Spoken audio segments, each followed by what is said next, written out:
Welcome to Sethu Chitra kitchen. ரொம்ப ஹெல்த்தியான ஒரு ரெசிபி தான் நான் பண்ணியிருக்கேன். இது கிட்ஸில் இருந்து பெரியவங்களுக்கு வரையும் எல்லாருக்குமே ரொம்ப பிடிக்கும். அவ்வளோ டேஸ்ட்டாக இருக்கும். இந்த ரெசிப்பியை ஸ்கிப் பண்ணாமல் பார்த்தீங்கன்னா தான் உங்களுக்கு நான் சொல்ல வரதெல்லாம் தெரிய வரும். நான் ஒரு சின்ன அழாக்கில் கோதுமை எடுத்துருக்கேன். நீங்கள் ரேஷன் கோதுமை இருந்தாலும் இல்லை வீட்டில் இருந்த கோதுமை எதுவாக இருந்தாலும் எடுத்துக்கோங்க. உங்களுக்கு தேவையான அளவு எடுத்துக்கோங்க. அந்த கோதுமையை நல்லா வாஷ் பண்ணி எடுத்துன்னு வரணும். 2 தடவை நான் வாஷ் பண்ணிட்டேன். வாஷ் பண்ணிவிட்டு இது ஒரு மணி நேரம் ஊற விடணும். இது 1 மணி நேரம் கழித்து பார்க்கலாம். 1 மணி நேரம் போயிடுது.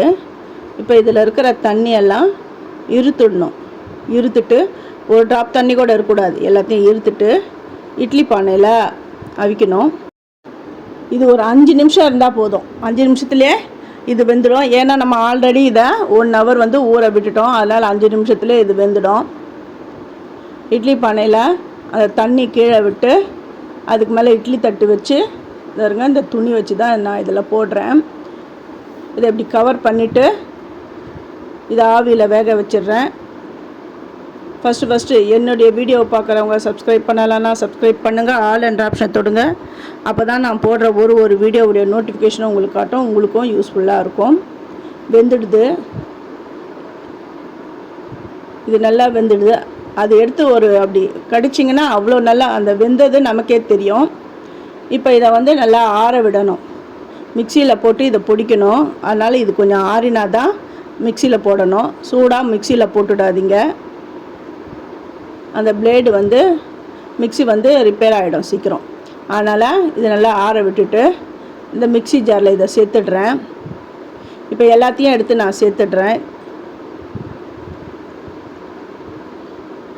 இதை பொடிக்கணுன்னா இது நல்லா மழைன்னு பவுடரியாலாம் ஆகாது. இது ஜஸ்ட் கொஞ்சம் குறைன்னு தான் இருக்கும். மிக்சி ஜார் சூடாகாமல் இருக்கா அப்பப்போ கொஞ்சம் நேரம் எடுத்து கீழே வச்சுட்டு அதுக்கப்புறம் போட்டு மிக்சியில் பொடி பண்ணுங்க.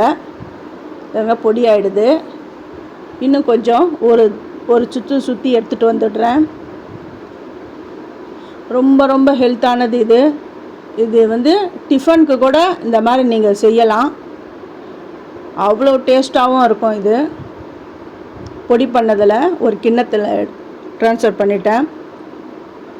உப்பு ஒரு சிட்டிகை சேர்த்துட்டு தண்ணி இது நார்மல் தண்ணி தான். ஹாட் வாட்டர்லாம் நான் சேர்க்கலை. பச்சை தண்ணி தான். கொஞ்சம் தெளித்து அந்த உப்பு எல்லா இடத்துலையும் பரவுற அளவுக்கு பிசைஞ்சிடணும். இப்படி கொழுக்கட்டை மாதிரி இப்படி பிடிச்சா பிடிப்படணும், உடைச்சா உடையணும். அந்த பதத்துக்கு பிசைஞ்சிட்டு மறுபடியும் ஆவியில் வேக விடுங்க. இந்த ரெசிப்பியை செஞ்சு பார்த்துட்டு உங்களுக்கு பிடிச்சிருந்தா உங்கள் ஃப்ரெண்ட்ஸுக்கும் நீங்கள் ஷேர் பண்ணுங்கள். அவங்களுக்கும் யூஸ்ஃபுல்லாக இருக்கட்டும்.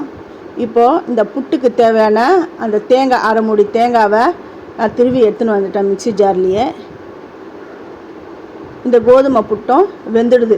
இது ஜஸ்ட்டு 1 நிமிஷம் இருந்தால் போதும். அந்த பாருங்க, அது வெந்துடுதுன்னு எப்படி தெரியணும்னா அந்த மாவை எடுத்து எப்படி உருட்டினீங்கன்னா அந்த உருளை வரும். அப்போவே தெரிஞ்சுக்கலாம். அந்த பாருங்க, உருளை வருது பாருங்கள். இது நல்லா வெந்துடுது.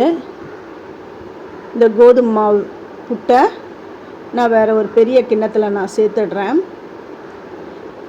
அந்த புட்டுக்கு நம்ம என்னென்ன சேர்ப்போமோ அதெல்லாம் அந்த இன்க்ரீடியன்ஸ் எல்லாம் சேர்க்கணும். ஏலக்காய், அப்புறம் தேங்காவை ஆல்ரெடி நான் திருவி வச்சுருக்கேன். ஏலக்காவை நான் சர்க்கரை போட்டு ஏற்கனவே பொடி பண்ணி வச்சுருந்தேன். அந்த ஏலக்காவை நான் சேர்க்குறேன். ஒரு அரை ஸ்பூன் சேர்த்துருக்கேன். திருவி வச்சுருக்கிற தேங்காய், நெய் 1 ஸ்பூன் சேர்க்குறேன். நெய் ஆப்ஷனல் தான். உங்களுக்கு தேவைப்பட்டால் சேருங்க, இல்லைன்னா வேண்டாம். சர்க்கரை எனக்கு வெள்ளை சர்க்கரை வேண்டாம் அப்படின்னு நினைக்கிறவங்க நாட்டு சர்க்கரை இருந்தால் நாட்டு சர்க்கரை சேர்த்துக்கோங்க. அது அவங்கவுங்க இஷ்டம்தான். சூப்பரான ஹெல்த்தான கோதுமை புட்டு ரெடி ஆகிடுது. தேங்க்யூ.